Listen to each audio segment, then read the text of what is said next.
Olá a todos, meu nome é Clara, como vocês já sabem. Meu nome é Rodrigo, a gente está aqui hoje com duas novas convidadas para falar um pouquinho sobre o tema desse mês, que é ceratocone, não é isso? Então a gente queria que vocês apresentassem, por favor, podem falar para as câmeras se quiserem. Digam o nome, onde trabalham. Olá, meu nome é Fernanda, sou médico especialista em córnea.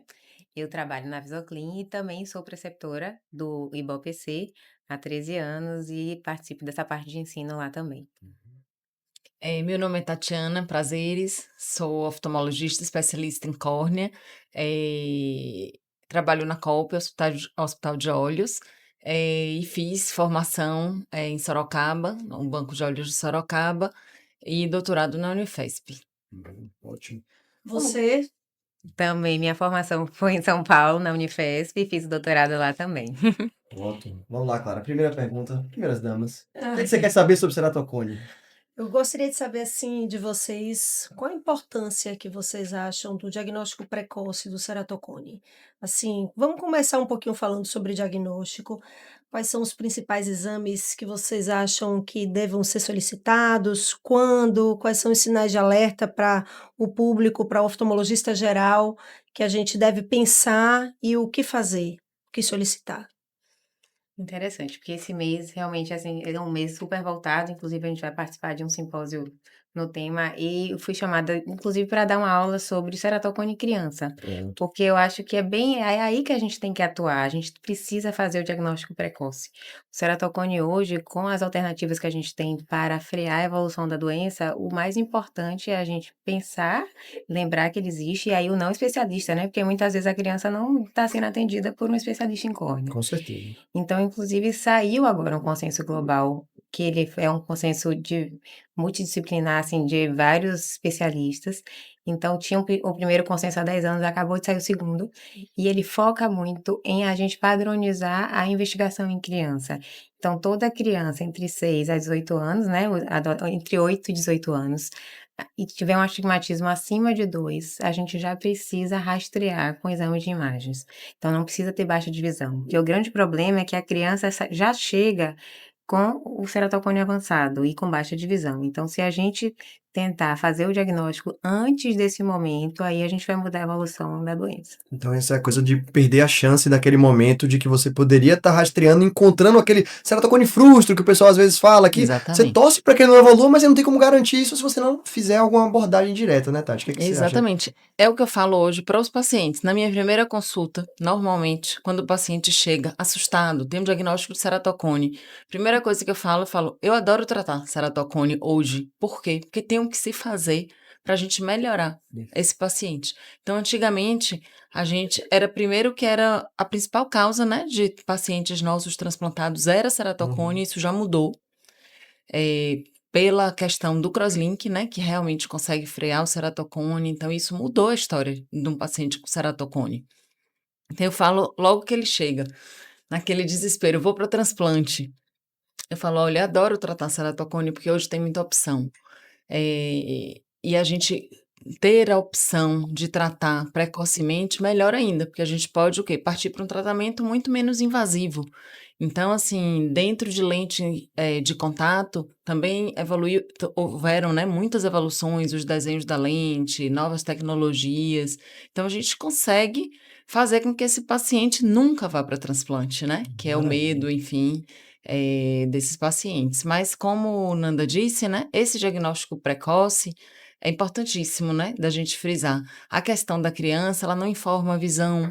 A gente tem também uma outra característica do ceratocone, que muitas vezes é a assimetria. Normalmente Uhum. um olho é pior do que o outro, então muitas vezes a criança não nota que Hum. ela vem piorando e ela vem aos poucos se adaptando, se acostumando com aquela condição. Fica sendo normal dela esse embaçadinho a mais, né? É, não, e é monocular, É, né? É, Monocular ele se vincular, adapta. a Exatamente. gente se adapta com tudo. Eu estava comentando com Tati no caminho. Essa semana mesmo eu atendi uma paciente com 15 anos, conta-dedos, dos dois olhos. caramba. Quando eu coloquei a lente, assim, estava passando uma colega do lado, coloquei a lente e ela deu um grito assim: Meu Deus, tô enxergando, sabe? Então Caramba. a gente se acostuma com tudo. E olha que nesse caso era bilateral. Então, Imagina. infelizmente, eles chegam muito avançados pra gente. É isso que a gente tem que ter, porque assim, quando a gente chega precoce, eu falo com, assim, Tati fala, adoro tratar ceratocone, eu adoro. E eu adoro fazer óculos em ceratocone. Hum. Porque a Ai, que gente bom que alguém consegue gosta. porque a gente consegue melhorar ali, ajustando um eixo, começando a refração de uma forma correta. Sim. Então, muitas vezes o paciente chega pra gente e fala, me falaram que eu não tenho como usar óculos. Se a gente faz um diagnóstico precoce, o paciente consegue ter uma boa visão com óculos, a depender do estágio do ceratocone. Eu gostei muito disso aí. Vamos segurar um pouquinho mais pra frente, porque eu queria que vocês tenham mais essa coisa do diagnóstico da suspeita, na verdade, do momento de rastreio que vocês pontuaram bem aí do guideline. Então, crianças que tenham astigmatismo acima de 2 dioptrias prismáticas. Mais algum critério que não seja tão objetivo que você vai investigar? O fato de ter alergia entra nessa conta ou não? O fato de ter um grau que tá piorando um pouquinho de astigmatismo? Como é que vocês lidam no dia a dia? Fora o protocolo que é muito bom pra nortear a gente, mas às vezes a gente precisa ter aquela pulguinha atrás da orelha em alguns casos. O que é que vocês acham? Geralmente aquele paciente que não atinge aquele ISE 20/20. 20/20, Uhum, sabe? certo. Então aí a gente tem que suspeitar. Se é assim, exames básicos, fazer uma retinoscopia, a gente consegue, a gente não precisa nem passar muita da etapa. Mas o ISE, aquela dificuldade do ISE 20/20, ou então tá mudando ali o eixo. Mas isso Uhum. já num paciente que já traz uma informação, né? Às vezes Certo. a mãe vem com a informação, assim, já É, tentei vários óculos, faz o óculos, ele não se adapta. Essa dica vale ouro, na verdade, é. né? Às vezes É, as pessoas não valorizam. Acho que é só porque a menina é difícil e tudo mais, mas pode ser que a mãe tá tentando em médicos bons e não consegue exato. mesmo. É, Nunca, nunca, nunca se basear na autorrefração, Sim. né? A exatamente. autorrefração é para córneas normais, então não é o caso aí para a gente se basear no autorrefrator. Aceitação aí nesses casos é a nossa chave aí para fazer um bom óculos nesses pacientes, com muita paciência. Uhum. Nunca dilatar. Nunca, Sim, essa aí. Vamos lá, exatamente. essa é É, importantíssima botar Esse na ponto é cabeça das pessoas. importante, principalmente eu que porque a fico com gente aumenta a residente. aberração ali, Exatamente. A gente vê entendeu? ali no exame topográfico, se o paciente está com a pupila pequena, ele não vai pegar tanta aberração. É. Então, esses pacientes têm queixa que piora a visão, por exemplo, à noite, quando tem um baixa luminosidade, porque aumenta a pupila. Então, eu dilatar um paciente, deixa eu dilatar para ver o componente esférico. Não, gente, a gente tem que fazer refração sem dilatação, mas aí precisa experiência. E um dos exames que me guiam, às vezes, e quando eu estou nessa questão do ensino, claro que não existe uma regra, mas a topografia vai guiar muito a gente. Então, se a gente às vezes vê uma topografia inicial num cone, ele não vai começar com a cerotometria do K1 dele muito alto. Geralmente é um paciente com a hipermetropia e um astigmatismo. Só Uhum. que se eu passar no alto, ele vai estar míope. E o paciente chega usando um óculos míope e às vezes ele não tem nem miopia. Super míope, às Caramba, que É, vezes. coisa, né? exatamente. Ele chega usando um óculos super míope que não se adapta. Exatamente, porque não é aquilo ali, porque o Ah, tem dor de autorrefrator é cabeça e aquele óculos tal. E aí o colega autorrefrator. dilata porque acha que essa miopia é pseudomiopia e piora a situação, É, enfim. E isso acontece porque a córnea do ceratocone, por ter uma esfericidade muito aumentada, considerada como se fosse uma córnea multifocal, né? Tem vários focos ali. E aquele grau do autorrefrator, cada vez que você fizer, vai ser um grau diferente, entendeu? Uhum. A topografia ajuda muito a guiar o eixo. a guiar o eixo. Então, vale a E a pena. magnitude do astigmatismo também. Exato. Nem Sim. sempre corresponde, mas dá uma orientada. Vocês têm o hábito de, às vezes, o paciente de cone, esse paciente que tem um eixo um pouco mais difícil de determinar e tudo, dar essa responsabilidade para ele, de fazer ele tentar Sim, dar uma rodadinha. Eu já vi muita gente sim, falando disso, e o paciente informa melhor. O que é que vocês acham? sim. Sim, faça o teste. É, Quando é diferenciado, quando a gente vê que o paciente pode ajudar a gente. Uhum. E num astigmatismo um pouquinho maior, né, para ele sentir essa É, diferença. Sim. exato. E aí, o que é que eu faço normalmente, né? Eu peço para ele mesmo girar. Uhum, E quando sim. ele chega ali perto do que eu acredito que seja o melhor para ele, aí eu faço o cilindro cruzado. Do que Boa. partir de cara para um cilindro cruzado, porque aí a informação fica muito difícil. é. Uhum. Então, assim, outra coisa que eu acho é que a gente comentou sobre vocês gostarem de fazer óculos, vocês deram várias Adoro. dicas boas de como, assim, como vocês fazem com óculos no dia a dia. Vocês diriam que talvez essa dificuldade que o colega tem é por falta de expertise com o paciente ou só porque a gente tem que entender a refração como uma coisa de corriqueira, de vou fazer rapidinho ali, eu não quero mais saber. Eu tô muito mais preocupado com a catarata, tô muito mais preocupado com a retina, com o neuro. O que é que vocês acham? É só coisa de experiência ou talvez a gente precise se debruçar um pouquinho mais na arte disso aí? A medicina hoje é difícil, às vezes a consulta precisa ter tempo. Não tem como a gente atender córnea no Uhum. intervalo curto. É. E não é só o ceratocone. Então, às vezes, infelizmente, assim, a gente precisa espaçar. Tem locais até que, assim, você precisa espaçar a sua agenda, você precisa de tempo, você precisa escutar. Sim, Você com precisa certeza. escutar. Porque às vezes o paciente está ali dizendo, você está medindo, ele está 20/20. Eu tive um caso que eu acompanhei, ele está 20/20, só que ele está com queixa. Faz a topografia, o paciente tinha cone. Porque ele tinha aberrações que, assim, o que a gente mede ali, eu costumo falar, eu meço quantidade visual, eu não meço a qualidade. Uhum. Então, às vezes, o paciente está querendo enxergar ali HD, mas, e ele não está enxergando, ele está vendo, cheio de sombra, mas isso a gente não consegue ter acesso. E aí, o exame complementar vai ajudar a gente. Mas eu acho assim que gera uma insegurança no médico, porque pode acontecer, né, desse paciente mais uma vez não adaptar. Então eu acho que a Uhum. gente, como médico, a gente tem que orientar que é uma tentativa, mas que ele pode não Boa. adaptar. Eu acho que é importante a gente passar isso para o paciente e explicar a condição dele, e o quanto ele leu ali, se é uma visão suficiente para o dia a dia dele, entendeu? Sim. Por exemplo, esse paciente aí fez um óculos que ele era 20/200 e ele passa para 20/60, mas ele precisa, de uma acuidade visual de 20/20 porque ele dirige à noite. Não vai ser Uhum. legal para ele, entendeu? Não vai Entendi. ser suficiente. A gente vai ter que pensar em algo mais. Isso Mas se é aí. um paciente que às vezes, trabalha de home office, não quer ter o trabalho de lente, mora num lugar que tenha alguma difícil acesso ao manuseio da lente, aí já seria uma opção. Então eu acho que colocar tudo isso na balança. Então por isso que eu falo que hoje a gente consegue, assim, também individualizar esse tratamento do ceratocone, entendeu? Colocando tudo isso na balança. Nem sempre esse paciente com ceratocone igual vai ter o mesmo tratamento, entendeu? Uhum. A Sim, gente vai colocar isso tudo aí na conjuntura de vida dele sim. e possibilidade de É. acesso, E tudo, tem né? algum outro exame além da topografia que seja importante ali para o diagnóstico e para o acompanhamento? A gente usa muito o Pentacam, que é a É. tomografia, né? Pode ser o Pentacam ou o Galilei, é a tomografia de córnea. Esse exame ele dá para gente, além da curva anterior da córnea, curva posterior, dá informações de mapa paquimétrico, desvio do ponto mais fino. É o exame que a gente utiliza normalmente para avaliação de anel Sim. intraestromal, crosslink, que a gente também precisa saber um mínimo de espessura. Então, é um exame que, para segmento, para É. acompanhamento, também dá algumas características que são melhores do que uma topografia.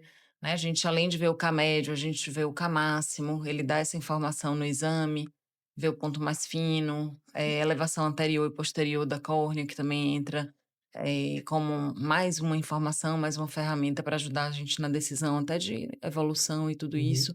Então, é um exame que, se a gente pudesse fazer em todo mundo, acho que Boa. Exato, é. certamente Agrega, né? agrega. E é mais reprodutível. Então, às vezes, chega um paciente no consultório com várias topografias de aparelhos diferentes.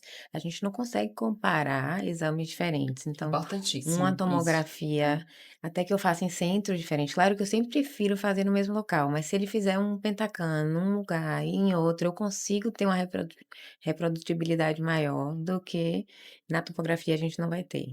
E isso é Então, interessante, até essa coisa da reprodutibilidade, que é muito importante, porque, se eu não me engano, é o exame que vocês acompanham a evolução disso, né? Para ver se vai ter Exatamente. indicação de fazer algum tratamento mais específico, o próprio crosslink e tudo mais. Mas antes até da gente ir para essa questão de progressão, você falou uma coisa muito importante da lente, assim, o momento de que o óculos e a lente tem essa linha que vai dividir aqui. Claro que é individualizado e tudo, mas no momento que você começa, que você pensa o paciente para a lente, começa a conversa com ele, é uma coisa que vai mudar um pouco, não é qualquer lente que você pode adaptar, é uma adaptação que é mais difícil. Como é que vocês conversam com o paciente, essa abordagem para ele? Para mim, a lente, ela é um passo obrigatório Tá. ali na consulta oftalmológica do paciente de ceratocone. Por quê? Mesmo que ele não vá usar lente, eu já sei até o potencial de visão que esse paciente tem de enxergar. Boa. Então, eu acho assim faz parte da importantíssimo consulta, a é. gente ter essa avaliação, até para a gente saber, eu vou investigar alguma coisa mais aqui nesse paciente, ou essa baixa de visão é só do ceratocone, é só da Uhum. córnea. E isso é muito importante, porque a gente vê, às vezes, por exemplo, até um paciente mais velho de ceratocone com indicação de uma catarata, e a gente bota a lente e ele é 20/20. Uhum. Não vou operar essa catarata agora, entendeu? Então, É. ajuda a Certo. gente de qualquer forma. Acho importante ele saber a qualidade de imagem que ele tem com a lente, porque é uma qualidade de imagem muito boa. É aquela coisa, às vezes ele quer a lente porque ele viu, poxa, eu posso chegar ao 4K É, aqui, na verdade, né? Eu não tô exatamente. só no Full HD. E eu acho importante a gente pontuar isso para ele, porque às vezes ele acha que a lente vai dar trabalho e quer botar um anel, mas a qualidade visual da lente é muito boa. Uhum. Então a gente precisa colocar na balança e ponderar, olha, o anel vai te dar essa independência, mas a lente, em termos de qualidade visual de imagem, pode chegar numa qualidade melhor. Então, eu acho que, voltando aí falar né, de individualizar Individualizar. cada caso, eu acho super importante, entendeu? E as lentes como são hoje, assim, teve uma mudança no perfil? Existem alguns tipos específicos? Quais lentes vocês preferem adaptar? Existe uma diferença se o cone é mais leve ou mais avançado nos tipos de lente? Existem, assim, na verdade, assim, Porque em pra termos de gente lente, explica pra Dois gente tipos então, pneumótico, né? Na verdade, explica pra gente então. então, a gente começa com as lentes corneanas, né, que são as lentes rígidas, assim, legalmente falando, que se adaptam, se apoiam exclusivamente na córnea. sim. Então, o ideal, né, independente de cada caso, mesmo que a gente veja um ceratocone muito avançado, que a gente saiba que a lente corneana não vá adaptar bem, eu gosto de começar pela lente corneana. Até porque é uma lente que dá uma respiração melhor, dá uma oxigenação melhor para a córnea. E aí, a depender de cada caso, a gente vai evoluindo para desenhos mais avançados. E, em último caso, a lente escleral, que é uma inovação em termos de conforto, porque é uma lente grande que se apoia na esclera, então ela não tem o movimento da lente corneana. A sensação de que tá sempre com um corpo Exato. estranho, né? Então, tem muitos pacientes que chegam no consultório falando assim: não consigo usar lente. De repente, olha, você já testou a lente escleral?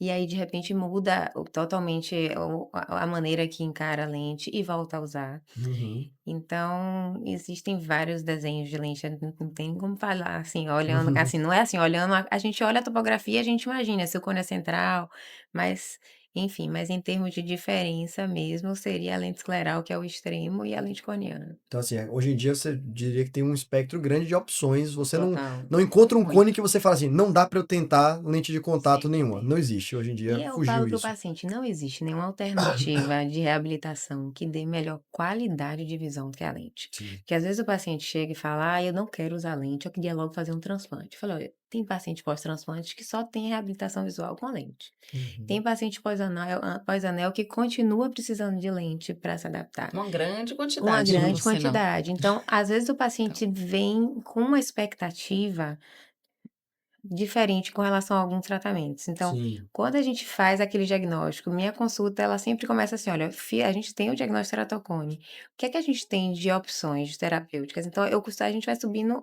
degraus. Então, o primeiro degrau aqui é o óculos.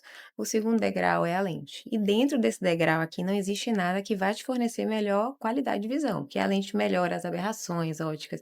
Então, é a melhor forma de reabilitação.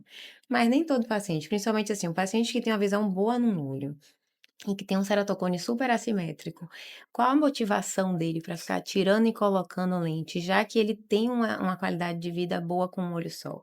Então, esse paciente, eu também falo, porque a lente tem custo, né? O paciente precisa, então, investir naquilo. Então, esse paciente, a depender, é um paciente muito de boa indicação para anel, mas já ajustando a expectativa, porque qual é que é o objetivo do anel? A gente já pulando um pouquinho mais. É o regularizar ali a córnea, para melhorar as aberrações, para ele ter uma boa visão, ou com óculos ou com lente. Às vezes o paciente acha que o anel é uma cirurgia refrativa, que ele vai fazer o Uhum. anel e ele vai enxergar igual o outro olho, né, e não é às bem vezes assim. acontece, Às né? vezes é isso, E eu acho que por isso que eles é criam essa essa expectativa expectativa, porque até. tem alguns pacientes que respondem muito bem, mas tem outros que É, nem tanto. entendi. Então, assim, já que a gente tá falando dessa escadinha, eu acho que a gente pode realmente subir a escadinha e falar um pouquinho do anel, mas a gente pulou a parte do impedir de progredir. Fala um pouquinho Calma, do mas aí é crosslink. outro É braço. Na isso, vamos pro outro conversa é braço assim, ó. primeiro, é. Não, Exato. primeiro Vamos é pro para outro braço. reabilitar a visão. Boa, Então, a escadinha da reabilitar a visão. vá. Óculos, a tradicional, tá? Óculos, lente de contato, anel e transplante, Certo. tá? Aí tem o outro braço. Ó, fiz o diagnóstico agora. Será que seu ceratocone tá em evolução ainda? Como é que eu tenho como saber se ele tá evoluindo? Aí eu só sei disso comparando exames iguais. Certo. Então, aí ele Eu vai, diria, Nanda, ainda que não só isso. O que é que a gente quer fazer com o crosslink? estabilizar, né? Estabilizar. A gente quer parar a progressão. Uhum. Se eu tenho esse paciente que não ficou bem com lente de contato e não enxerga bem de óculos, por que que eu vou fazer um crosslink que eu não Exatamente. vou conseguir reabilitar Por ele, isso que eu tenho que entendeu? reabilitar a primeira Muito visão bom para eu isso. tomar a Exato. conduta, Ótimo. entendeu? Porque Sim. aí, às vezes, é isso. Às vezes as pessoas querem fazer crosslink num olho que a gente não tem Que como não vai melhorar a reabilitar, visão. entendeu? O crosslink é isso, é congelar ali como está. É para não evoluir. Então, o paciente tem que estar muito ciente disso, e se ele não adaptou a lente, aí a gente vai pensar em outra coisa, vai pensar em anel, e aí depois, inclusive, para manter o tratamento do anel, o resultado, aí sim a gente pode fazer um crosslink, é uma possibilidade, o conjunto de tratamentos que a gente pode fazer, mas a gente precisa, para fazer um crosslink, que ele esteja feliz, satisfeito e funcional com a visão Maravilha. E dele. qual a porcentagem, mais ou menos, de sucesso no sentido de não progressão desses pacientes do Muito crosslink? É alto, boa? Ah, muito, isso é É muito, verdade. alta. muito. É. É, O crosslink bem normalmente, indicado, né? Porque às vezes as pessoas fazem. É isso, porque assim, hoje a técnica ajustou.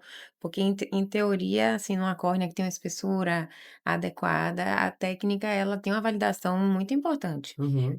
E eu costumo falar assim, o que é que o crosslink faz? Ele vai remodelar ali e vai agrupar as fibras colágenas. Só que essas fibras elas se renovam. Então, depois de 10 anos, a fibra colágena que eu tenho na minha córnea não é a mesma que eu tive há 10 anos atrás quando eu fiz o crosslink. Só que Tá. a gente vai fazer ali o crosslink num período de progressão maior do cone, Uhum. tá? Existem hoje já relatos de recrosslink, mas eu particularmente nunca precisei fazer recrosslink em nenhum paciente meu. eu já Maravilha. precisei Foi bem. fazer. É, E hoje em dia, eu aviso ao paciente, eu falo para o paciente, olha, o crosslink normalmente tem uma validade de 10 de 10 anos, anos, a exato. gente precisa continuar esse acompanhamento.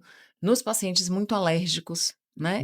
A Hum, gente tem um cuidado redobrado do acompanhamento, porque o ato de coçar os olhos, né? A é gente que sabe vai. que é um fator de risco muito importante. Então, nesses pacientes, a gente acompanha muitas vezes de perto. E quando é muito jovem, eu aviso: olha, a validade é 10 anos, você está fazendo o crosslink muito jovem. Porque hoje a gente faz crosslink com 8, 9, 10 anos de É, idade, que é. antigamente era controverso, né? Então, cada vez mais pode ser que a gente tenha essa oportunidade de De fazer um fazer de novo. crosslink e ter que fazer de novo. É, porque com 9 anos, 10 anos, ele ainda tá numa fase de progressão De de doença, progressão, né? né? Ele vai ter 10 anos, ele tem 19, 20, ele ainda está progredindo, né? E se a gente ainda tem essa característica de uma alergia mal controlada, alguma coisa nesse sentido, aí o paciente tem que estar ciente que ele tem que realmente Pode acompanhar pensar. de perto e pode precisar de um novo procedimento. Essa questão do crosslink em crianças, né? É uma coisa tão assim nova, É, tão importante, que hoje em dia aceita-se até a gente fazer o crosslink numa primeira um consulta da diagnóstico. criança, no diagnóstico. Caramba. Existem duas linhas. Mas isso saiu assim no último consenso. É, Então, Mas, tipo, assim, sem exames prévios para comparar. não, sem Já no exames no prévios. diagnóstico. diagnóstico, Por no que isso? diagnóstico. Porque a criança, ela progride rápido. Você sabe que, assim, Quando você o diagnóstico conhece é como é muito o perfil. É precoce. isso. Em teoria, 88% das crianças vão progredir. Pronto. E aí, qual é o cuidado aqui que a gente deve falar, eu acho, e que a Hum, gente deve ter? Se está em dúvida, né? É uma criança, está em dúvida se tem um diagnóstico, tem um ou dois critérios na topografia, é um caso que vale a pena acompanhar. É que tem casos que a gente pega de criança que o paciente já vem com várias receitas de óculos, só aumentando, não se adapta, é é atópico. É, atópico, mora longe ou é muitas isso, ou é vezes, assim, é a oportunidade que você até tem, o perfil. Então, eu né? trago a família para perto. Olha, até fiz o diagnóstico aqui agora. Você vai voltar daqui 3 meses para a gente ficar acompanhando a cada 3 meses, porque no adulto, assim, num paciente mais velho, a gente pode acompanhar a cada 6 meses, mas uma criança que a família compra ali, olha, não quero fazer o crosslink aqui agora, mas assim, eu me comprometo a cada 3, 4 meses estar repetindo pentacam. Uhum. Então, aí é um olhar. Agora, às vezes, um paciente que mora longe, que não tem acesso, e que já faz um diagnóstico com a paquimetria fina também. Sim. Então, são fatores que Decisivos, né? Que a decisivos para a gente gente já indicar optar. ali num diagnóstico ou não. Eu me preocupo em falar isso porque a gente vê, às vezes, uma indicação de crosslink num paciente que muitas vezes, né, não é um ceratocone ali. Sim. E É. isso me preocupa algumas vezes, né? Quando eu vejo, eu tenho muitos pacientes com 48 de ceratometria sendo acompanhados com a discreta assimetria e sem progressão. Né? Diferente da gente pegar esse outro caso que eu falei aqui, várias receitas diferentes, sempre o grau crescendo, um paciente atópico, né, já mostra ali que é um caso talvez mais agressivo, que é um caso que, né, que já está fechado ali um diagnóstico que não tem dúvida que é um ceratocone, Sim. né, uma ceratometria de 54, então não tem dúvida. Mas me preocupa realmente, por isso que eu tô batendo nessa tecla, digamos assim, da gente ter certeza do diagnóstico para Verdade. Uhum. indicar, né, um crosslink de primeira ali numa criança. E eu tenho crianças que eu acompanho. Eu tenho uma criança que eu acompanho desde 9 anos, ele já tem 14 e não progrediu ainda. Caramba, uau. Então, não, medicina não é matemática. Isso, Não essa é é. matemática. Então, cada caso vai evoluir de um jeito. Cada paciente tem uma necessidade e exigência visual também diferente. Uhum. Então, a gente tem um paciente que é 20/80 e acha que enxerga bem. Para ele é Ao passo que maravilhoso, eu né? tenho um Exato. paciente que é 20/20 E que reclama. vem aqui, olha, eu quero enxergar 20/15. Então, cada cabeça e cada exigência visual é uma, e a gente tem que padronizar justamente isso, porque a gente tem criança que não vai progredir. O crosslink não é uma técnica isenta totalmente de complicação, não tem nada na vida que não tenha risco, Uhum. tá? Então a gente precisa ter o cuidado realmente. E na criança, o que é que eu observo? Eles têm uma córnea com a biomecânica mais flexível, Elástica, né? mais elástica, então a gente tem uma incidência, pelo menos, de aplanamento Pós, né? pós-crosslink maior. Então, indicar um crosslink num paciente 20/20, que a gente não tem uma progressão documentada, e Entendi. ele poder ter alguma perda de linha de visão. Então, é preciso transferir Bom essa senso. é bom Claro, senso lógico, né? e trazer a família para perto. E eu acho que talvez uma coisa importante de a gente mencionar é bom senso num caso como esse, que a gente está falando do especialista, de uma coisa que já está indo muito além, como a expertise de vocês já valeu para esses casos que vocês trouxeram. Eu acho que esse bom senso, não só do médico generalista, eu acho que aqui é onde vale você com certeza encaminhar esse paciente.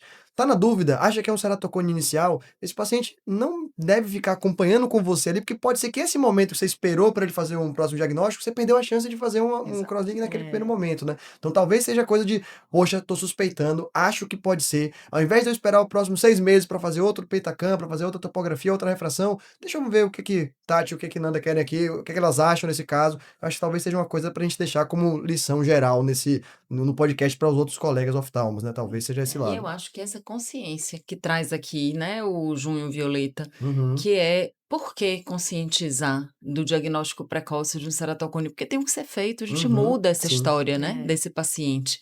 Então, aí que tá a importância, assim, de você parar na consulta, de ter tempo de dizer para o paciente, dar uma aula mesmo, explicar todas as opções que existem, e que ele precisa acompanhar, né, que Sim. tem o que ser feito para não chegar num transplante. E dizer, inclusive, que o transplante não é a solução, Eu tava com isso na Exatamente, ponta da gente. língua, na E o verdade. transplante não né? dura a vida toda, Pois é. tá? Porque às vezes o paciente acha ali, ó, que olha, um paciente de 13 anos, se eu fizer um transplante, ele vai precisar fazer mais de um ao longo da vida. Então, às vezes, até o timing, numa criança mesmo, eu tenho um olho 20/20 e o outro olho eu tenho indicação mesmo formal de transplante. Será que vale a pena indicar ali, Uhum. com 13 anos? Será que não é melhor esperar, já que ele tá conseguindo ter uma vida normal com outro olho? Então, é bom senso. Bom, então vamos subir aquela escadinha. Gostei muito dessa lição, na verdade, de primeiro você ver se o paciente consegue ficar com aqueles métodos menos invasivos para você pensar no crosslink. Eu acho que isso foi, para mim, foi realmente mudou paradigma de vida. E aí você tem, não ficou bom, né? O paciente que não melhorou com óculos, não ficou bom com óculos, não ficou bom com lente. E aí tem o anel.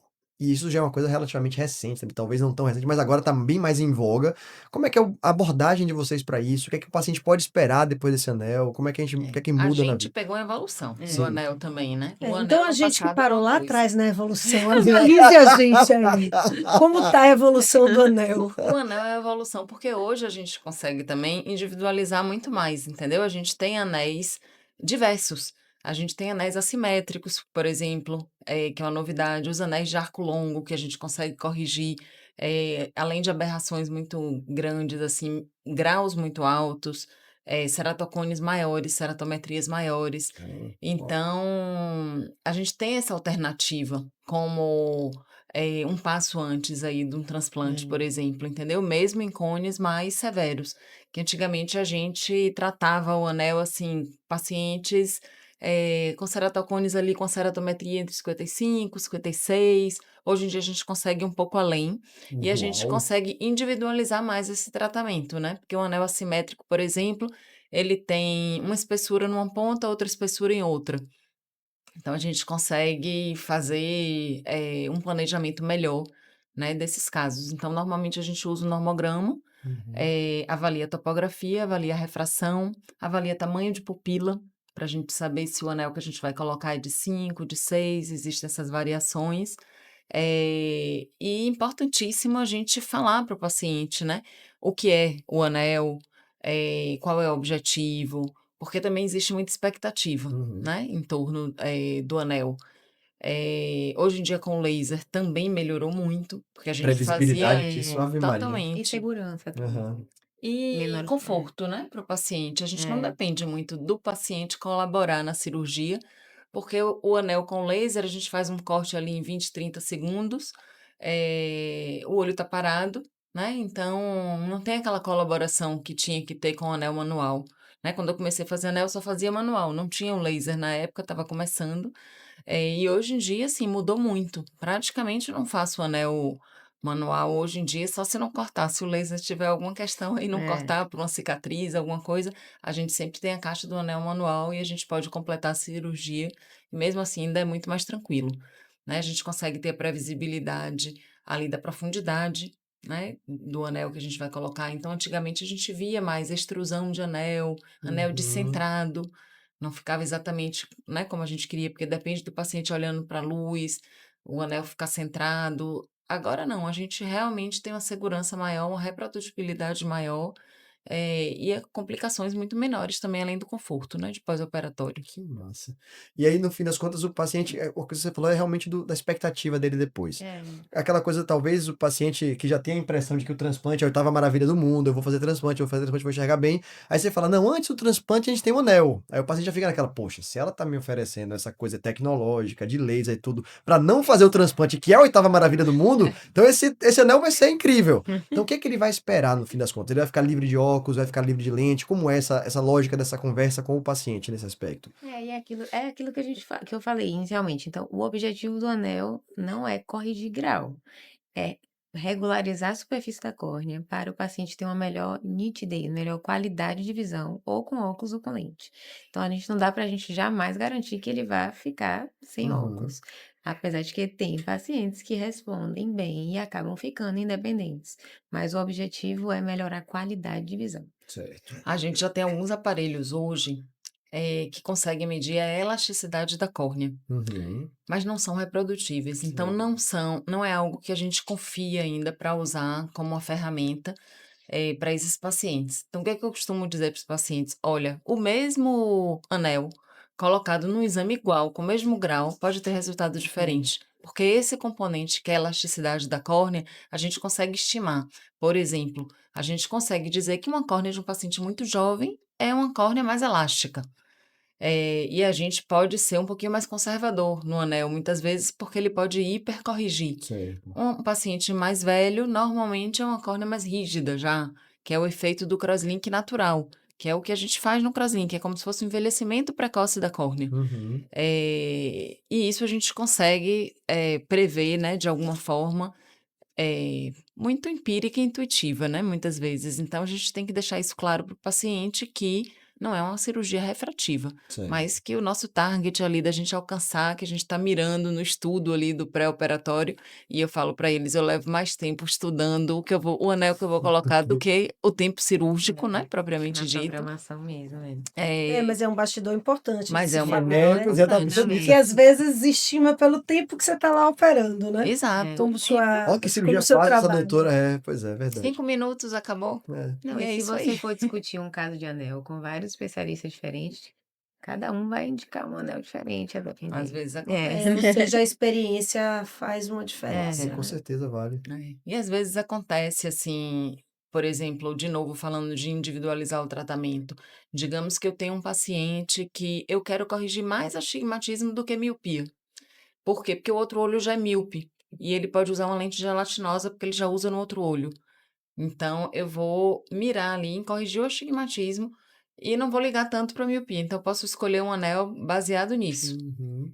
Então a gente tem que sempre avaliar o outro olho também, né? Eu não vou também, se eu não vou mexer no outro olho, ele já tem 8 de miopia, não tem necessidade de eu corrigir esse 8, né? De repente, se ele ficar com uma córnea mais regular, que ele volte ali da curva de 54, ele passa a ter 47, 46, Diferença pra ele. que ele já vai ter uma qualidade de imagem melhor, uma possibilidade de enxergar de óculos ou de lente, com outro olho junto que a gente já, né, não vai mexer, se for um ceratocone mais unilateral. Então, tudo isso a gente leva em consideração, né? Uma coisa Bem- para a gente botar na balança E é também. interessante, na verdade, que eu comecei essa pergunta falando como você orienta o paciente, mas, na verdade, orientar o colega. Às vezes o colega vê que o paciente tem um anel e ele pensa assim, pô, o resultado ficou ruim, ele tá precisando de óculos. E, na verdade, você pensa assim, o resultado tá maravilhoso. Com óculos ele tá chegando no 20/20 incrível. Então, assim, Exato. você vê como Exato. a gente... precisa a gente saber dessas outras áreas também no dia a dia, porque você vai pegar esses pacientes. Esse paciente vai voltar para fazer um óculos no seu consultório em algum momento, esse paciente vai pedir uma segunda opinião por qualquer coisa. Então, você tem que ter uma noção do que foi previsto, do que foi pensado quando aquele anel foi colocado. Isso é bem interessante, eu acho, pra gente. E você sabe que eu acho assim uma coisa bem desafiadora, que eu acho importante os pacientes que usam lente bem saber que Hum, às vezes a adaptação da lente pós um anel, pós o transplante, é uma adaptação que dá muito mais trabalho. A sim. gente muitas vezes consegue adaptar uma lente de uma forma melhor num paciente até de ceratocone avançado do que num paciente pós-anel, pós-transplante. Então, essa decisão também eu acho que vale a pena ser compartilhada, né? E todo médico também saber, Bem interessante mesmo. Vai porque nem impactar. sempre é fácil a gente adaptar uma lente. A gente tem hoje, como a Nanda estava falando, né? Até as lentes Corneanas tem corneanas, vários elas evoluíram tipos. muito. Então, a gente tem múltiplos desenhos para ceratocone, né? Lentes multicurvas, a gente tem lentes com diâmetro maiores, que dão mais conforto, mesmo as corneanas.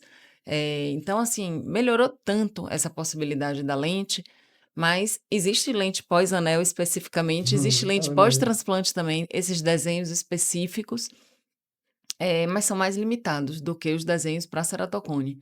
Então, se ele é um paciente que usa bem lente de contato, tá sem queixas, também não tem motivo dele partir para o anel, entendeu? E geralmente o paciente que responde melhor ao anel é um cone que se adapta mais fácil com lente. Entendi. Porque geralmente são aqueles pacientes que têm curvatura não tão elevadas. Então, o anel hoje, assim, pelo consenso, ele indica, tá se indicando até 64 dioptrias, mas não é um paciente que vai ser tão previsível quanto um cone com 54 que eu consigo adaptar uma lente bem. Entendi. Pela minha, assim, pelo meu perfil de pacientes, o paciente que mais fica feliz realmente com o anel é o É paciente com o unilateral. cone unilateral. Ah, entendi. Gostei. Eu acho que também esse é um É, saldo muito bom de pensar. Cone no lateral, o anel, porque ele não porque ele não tá vai querer usar com lente lente E do ele pra, não outro, né? tá usando de um aquele olho olho. só, É O verdade. exatamente. outro olho já tá abandonado, Você vai digamos dar um assim. O que ele plus. ganhar, exato. Exatamente. Interessante. Entendeu? Então, vale muito a pena, realmente, o anel para cone unilateral, assim, é satisfação, né? É. Nada garantida. Aqui, ó, só, Confundimos, viu? Eu agora só pensei nisso aqui também. falando nessa Ah, questão de cone unilateral. Na verdade, assim, a doença ela é bilateral, tá? Só que é Assimétrica. assimétrica. Então, mas às vezes tem pacientes que mesmo assim, às vezes o paciente fala, eu posso operar refrativa do outro olho, já que a topografia. É isso, mas não, o paciente tem o ceratocone nos dois olhos, mais um olho com limitação de visão. Mais subclínico, né. É. E aí podemos subir mais um Suba o degrau? degrau. O Vamos. último degrau? Então, assim, acho que assim, a pergunta para esse que ficou na minha cabeça, não sei se foi a sua também, é que paciente você vai olhar realmente e vai falar assim, não adianta fazer anel nesse caso, vamos direto para o transplante. Existe essa distinção clara. O quão pior a se fazer o anel antes para depois transplantar, o quanto isso prejudica depois o planejamento de vocês. São tantas perguntas que os neuroftalmos aqui estão pensando, com certeza. Essa questão do transplante, né? Eu acho que é muito importante alinhar com o paciente tudo isso que a gente falou, né? Do que é o que é um transplante de córnea, né? O que pode ser na vida dele um transplante de córnea.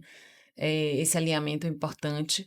Agora, a gente ainda tem um degrauzinho antes, viu? Opa! Antes do transplante penetrante, o DALC, que é o Com Que é certeza. transplante lamelar lamelar. anterior, Sim, sim. que também mudou muito, né, a vida desses pacientes de ceratocone, porque esse sim é um transplante que pode ser único.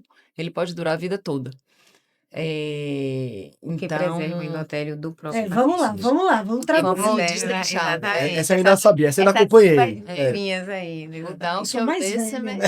Não, aí foi por causa do pai corneólogo também, eu Ah, já sabia. Deceme Anterior Lamellar Keratoplasty, né? Então, é o transplante lamelar anterior, a siglinha, que é justamente o quê? A gente retira o estroma, né, do paciente, que é a parte de cima mesmo da córnea, e a gente vai manter o endotélio do receptor e a membrana de DCMA. O ideal é que a membrana de descimento, eu vou aprofundar mais um pouquinho aqui, se estiver muito profundo. Não, vai lá, Não, tá indo ótimo. Porque ainda existem tá tudo dois certo. tipos de transplante lamelar anterior, né? Quando a gente faz uma bolha para separar essas membranas, e existem dois tipos de bolha. A bolha tipo 1 e a bolha tipo 2. A bolha tipo 1 é o que a gente quer, a gente quer deixar a membrana de DCM e o endotélio. Por quê? Porque a membrana de DCM é resistente, vai ajudar na nossa cirurgia. Se a gente deixar só o endotélio, que seria uma bolha tipo 2, que na hora da cirurgia a gente já percebe, porque tem características diferentes, é só o endotélio ali. Então, é uma membrana super frágil. Às vezes, só de esticar de um jeitinho diferente já rompe, entendeu? Uhum. Então, a gente quer a bolha tipo 1, é o padrão de Big Bubble quando a gente faz a cirurgia do transplante lamelar anterior que a gente deseja. E aí a gente consegue preservar esse endotélio do paciente, né, do receptor, e ele pode ter esse transplante para a vida toda. É um transplante que ele é mais resistente a trauma, ele é um transplante com muito menor risco de ter rejeição, porque o endotélio que está ali em contato com um mucoso, onde também tem uma resposta antigênica, é o do É próprio próprio, né? paciente, né? Então, quando a gente tem uma rejeição no estroma ou no epitélio, é facilmente tratável com corticoide tópico. Então, é um transplante que também foi uma evolução. Uhum. É, E uma evolução que a gente pegou, né, Nanda? Porque exatamente. antigamente não tinha essa técnica de Big Bubble, né? Se fazia uma dissecção, na verdade, lamelar. Então, ficava resto de estroma. Isso baixava a visão também. Então, se dizia, ah, não, um transplante lamelar anterior Não sei. nunca é igual a um transplante penetrante. Penetrante. Hoje, isso aí já caiu por Caiu por terra, terra. né? Porque quando é o DALK mesmo, Ele Aí é é igual. ele é igual. que Ou até um melhor, né? lamelar Ah, profundo, que Profundo, deixa aí exatamente. 20, 30 micra de estroma, também funciona bem. Quando você falou É, daquele caso do que serve para cada paciente, eu me lembrei de um paciente meu, que eu operei um transplante dele e foi lamelar anterior, ele tinha uns 12 anos. Já foi um ceratocone, assim, que eu ok. já peguei super avançado. E o outro olho, ele fez crosslink, mas ele, quando fez crosslink, já tinha cicatriz, ele sempre comparava a visão do olho transplantado, ele quis transplantar esse olho também. E na hora da cirurgia eu não consegui fazer a bolha ideal, do jeito que eu fiz o outro olho. E na hora da cirurgia eu parava e pensava: "Nossa, ele já é 20/20 um olho, eu não vou arriscar de ficar indo mais além e transformar esse transplante, por exemplo, num penetrante numa criança", né. Então ele ter um transplante lamelar com um restinho só de estroma, já vai dar uma qualidade de visão verdade. excelente, Muito melhor do que o que ele tava, com muito certeza. melhor do que ele estava, E melhor que o e Não, talvez para a e vida melhor do toda, que alguns né. transplantes penetrantes, Uhum. porque tem transplante penetrante que também a gente tem É, um pois é. astigmatismo Exato. ali, que tem aberrações. É. Uhum. Então, Então Então o Dalk realmente, também mudou o jogo mudou o completamente jogo. aqui, mudou né? E eu completamente. arriscaria dizer que até a própria técnica manual também tem mudado. Porque, assim, se a gente não fizesse o Big Bubble, a gente ia naquela camada por camada, né? Que é o layer by layer. Então, hoje existe uma nova variação dessa técnica que a gente chama de peeling off, que a gente consegue, como se fosse assim, a gente vai dissecando ali a periferia, depois a gente faz um Descola arrancamento, mesmo. como um Puxa. piterígio e puxa. Uhum. Então, isso expõe ali de uma forma que fica muito, muito fininho, realmente. Certo. Então, a depender, por exemplo, esse paciente de TAT criança, eu tive uma criança que ele chegou para mim com cicatriz de hidrópsia bilateral. Ele tinha 11 anos. Entrou na fila, transplantei um dos olhos com 13 anos, mas ele já tinha hidrópsia. O que é hidrópsia? Ele já tinha rompido a DCM. Então, eu não posso arriscar fazer uma bolha nesse paciente, porque ele vai virar Ah, ok. penetrante. Então, 13 anos ele tinha um dos olhos. Então, eu já fui focada para o transplante manual. Esse Certo. paciente, ele já tem hoje já tem 7 anos de transplante. Eu tenho até uma foto recente que eu coloquei na aula. Você vê que no centro é fininho, mas tem aquele estromazinho periférico, mas ele tá 20/25. Pô, que maravilha, velho. Pois é. Então, a gente precisa colocar na balança, porque a gente poderia falar: "Não, aqui eu vou ter que fazer penetrante, porque já tem essa cicatriz", até que ponto, né? Então a gente tem que ter bom senso. Aí, sempre que a gente fala de transplante, vem a dificuldade de oferta. Como é que tá isso hoje em dia? Como é que tá, assim, mais ou menos uma fila de espera? O que é que o colega, quando vai encaminhar o paciente, pode esperar que vai ter de resposta? Porque isso talvez seja a parte frustrante. A gente tem uma evolução técnica fantástica, mas a gente tá perdendo ali no quanto tempo esse paciente demora e quanto ele piora nesse período. O que vocês acham dessa... Pois é, enfim. Eu tenho duas É, considerações quanto a isso, né? Não só do banco, mas também, assim, do paciente do SUS, que Sim. a gente tem a linha final aí do tratamento com muito fácil acesso, que é o transplante pelo SUS, mas a gente não tem o Crosslink para Uhum. oferecer de uma forma muito acessível. Sim. A gente não tem anel de uma forma acessível para oferecer esse paciente. Então, essa limitação eu considero realmente, assim, dentro da política pública, um problema, E porque é a gente verdade. tem É. alta complexidade. A mais alta, a mais Exato. Não, cara, a mais... um tratamento que melhora, né? Não, e a Um gente vê tratamento como o que Crosslink impede a é, progressão. exatamente, Exato. não consigo entender. E E eu você não tem falava a muito oferta. isso quando eu estava Impressionante ligada ao mesmo, gente. ensino, tem. principalmente, né? Para os residentes que estavam ali em aprendizado. Muitas vezes vale a pena a gente botar na balança também se esse paciente que tem um olho bom e um olho que já é indicação de transplante, se vale a pena transplantar ele. Ele vai conseguir acompanhar? Se soltar um ponto na cidade dele de origem, ele vai ter acesso a um médico? Porque se não tiver, ele vai rejeitar a córnea e vai ficar pior do que estava. Então, Verdade. essa consideração, assim, de novo ter bom senso, é importantíssimo pra E às gente, vezes o entendeu? bom senso, Tati, não sei se você percebe, às vezes eu tenho pacientes que chegam e falam, olha, deixa eu fazer logo o transplante, porque me falaram que se eu fizer agora vai ser DALK. Se eu fizer depois, não vai ser mais DALK. E Não aí? tem como a gente garantir até, mesmo que seja um cone, É. que vai sair um lamelar ali. Então, Uhum. cirurgia, É o primeiro que é uma momento, é. técnica que exige uma curva de aprendizado maior, e em nenhum momento dá pra gente entrar num DALK com 100% de certeza que vai sair um DALK. Até o final, eu falo, até o último ponto, você ainda tem um risco de perfuração ali num Uhum. transplante lamelar. Então eu oferecer isso como uma certeza, olha, vamos fazer um lamelar, não existe. Tá.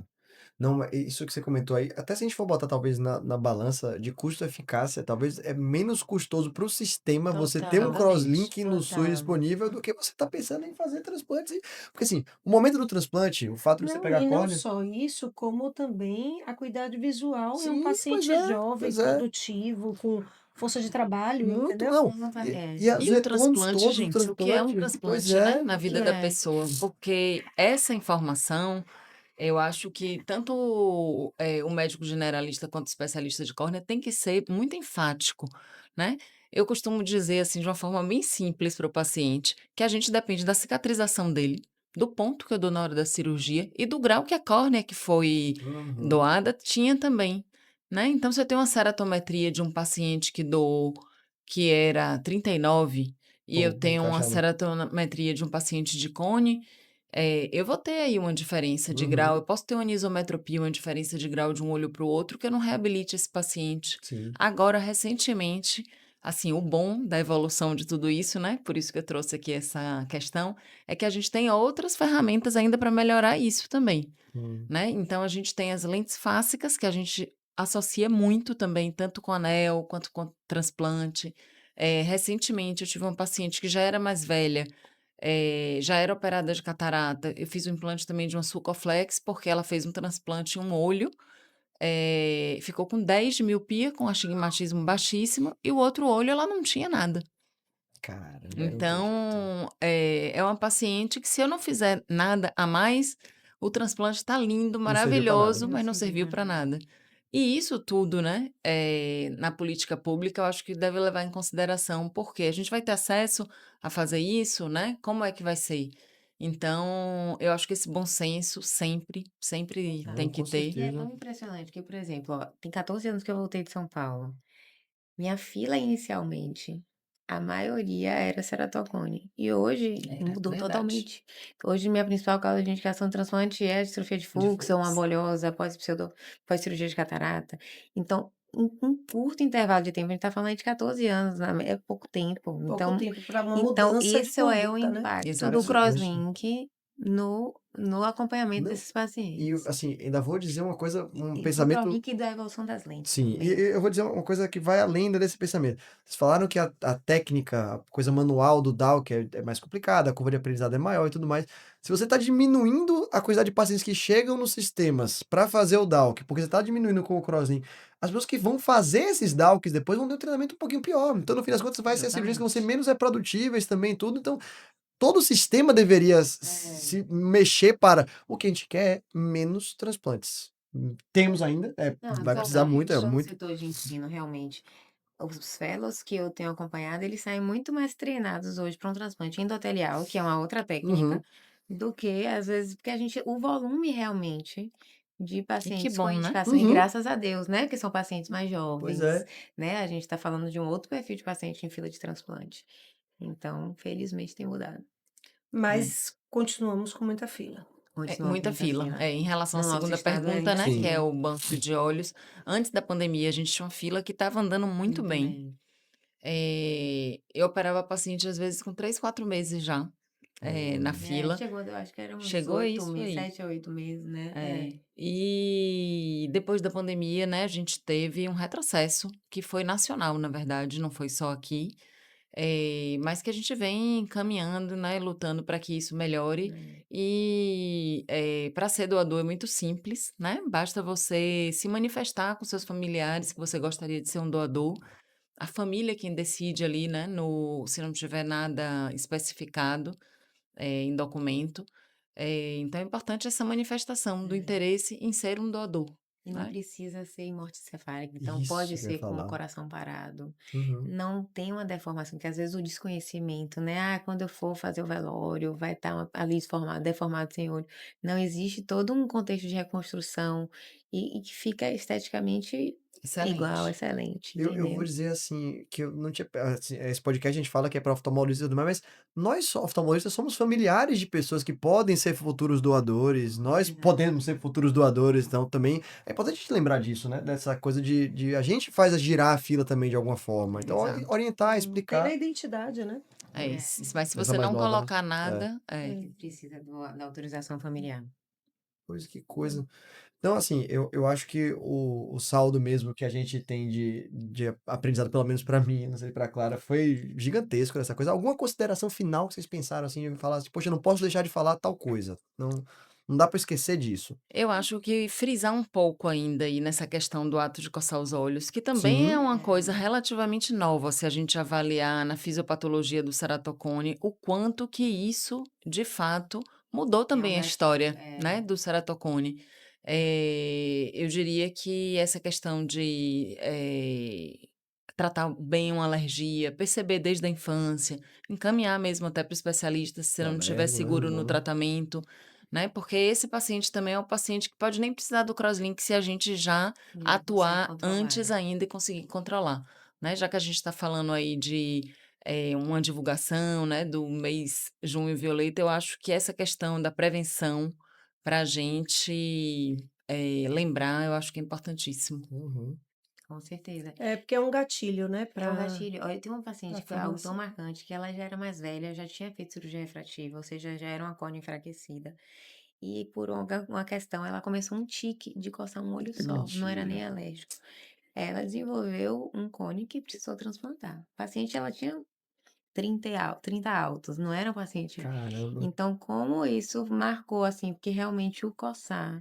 Eu sou a doida do não coçar na minha casa. Uhum. E você Não, eu quer tenho ver uma uma? Eu sou a cunhada doida. que ela desenvolveu um cone depois que ela ganhou um cachorro. E aí Caramba, e velho. aí ela começou a ter muita alergia por causa Começou a disso, coçar. começou a coçar, É, e ela desenvolveu, assim, o diagnóstico foi com 16 anos, porque ela Rapaz, começou a imagina. ter o cachorro com 14, Pois é. não tinha Caramba, que. astigmatismo antes, as avaliações E normais. você vê, aí são coisas que a gente, às vezes, em consulta, não consegue avaliar o detalhe, o motivo, a coisa do porquê aconteceu. Então a gente precisa realmente reforçar a coisa do não coçar com os realmente colegas, não né? coçar é interessante. Às vezes você tá atendendo uma E o. uma pessoa, você tá vendo ela passar a mão no olho. Você coça os olhos? Não coça os Não. olhos. É. Não percebe, Não é Não tão percebe? Não percebe, intuitivo, percebe. faz né? parte. É. E você quer ver que é uma coisa que antigamente se falava muito, inclusive médicos oftalmologistas falavam isso, que a lente de contato ela evita a progressão do ceratocone. Isso eu já ouvi vários pacientes trazer essa Segura lá, né? informação Firmeza, é um andaime e ali quase, dizer. Eu né? nunca ouvi essa não. Essa eu também não tinha ouvido, Mas não. você sabe que quando o paciente chega com essa informação, dizendo que o médico disse isso, meu raciocínio de construir com ele não é nem falar, olha, não, Desmentir logo. não é desmentir, é falar, olha, tinha um efeito indireto disso. Porque quando ele estava com a lente, ele não coçava. os olhos, né? Então, Verdade. provavelmente existe esse viés aí de que a lente, em Protegia, né? trabalhos antigos mesmo Uhum. publicados, protegia do ceratocone evoluir, né? Aquele momento ali que ele estava, se ele coçasse a lente ia pular, enfim, não ia conseguir ficar com a lente. E aí é uma informação que a gente sabe que hoje, né, Não tem nada a não ver. tem nada a ver, mas indiretamente, de fato, É. provavelmente aí pela ato de não coçar os Famoso olhos. viés de confusão, É. Viés de claríssimo aí, confusão, rapaz, que claríssimo. massa, né? Que interessante esse aí, pois é. Exato. Mas Isso é muito nerd mesmo. eu É. sei. A pessoa tá aqui entusiasmada com a metodologia Pô, mas é científica. verdade, você tem que pensar de como... Rodrigo, eu já botei isso em aula, assim. Tem um Olha, trabalho de 1975 afirmando que lente de contato É. estabiliza o ceratocone. pai, é muito É. massa isso, pô, é sensacional. Para de É. pensar na neuroftalmo, o que a gente poderia ter coisas Às assim. vezes É. vem achando isso mesmo. Se Que a eu gente parar pode de ainda. usar. A lente vai piorar. Exatamente. E, pô, aí pra vocês faz uma diferença imensa, porque se ele tá com isso aí enraizado e ele não chega numa visão boa sem a lente, esse paciente pode querer fazer qualquer outra coisa, ele pode querer fazer o crosslink, ele ouviu falar, ele pode querer fazer anel, ele pode já pensar em transplante pra tirar a lente, que é a melhor coisa que dá a melhor visão pra ele, imagine. Bom, enfim. Exatamente. Pois é, Mas minha é. gente, foi ótimo, Muito bom viu? falar dessa doença aí, tão interessante. A gente aprendeu Não, É, eu muita aprendi gente muita importante, coisa. A gente vai se exatamente. atualizar o ano Não, inteiro. exato, não. Aqui a vantagem pra gente é o melhor possível. Eu recomendo pra todo mundo ouvir o podcast, porque se vocês aprenderam o que a gente tá aprendendo, tá valendo demais. É verdade. Não, mas realmente muito obrigado por terem vindo, muito obrigado por terem conversado com a gente. A gente aproveita esses meses temáticos para falar de algumas condições e eu acho que foi realmente bem esclarecedor aproveitar esse junho violeta. Eu achava que era junho roxo, que bom que você corrigiu. É violeta. Aliás, Violeta. como eu falei com Clara, para homens dificilmente vai ter essa distinção de cor. Violeta, roxo, berinjela, realmente não rola. Mas brigadão mesmo por terem vindo, viu, gente? Ah, Foi obrigada, a gente que excelente. agradece, principalmente assim, ao lado de uma amiga, e a gente É. sempre divide muito realmente esses casos, então muito bom. Com certeza. Obrigada pelo convite. Muito show.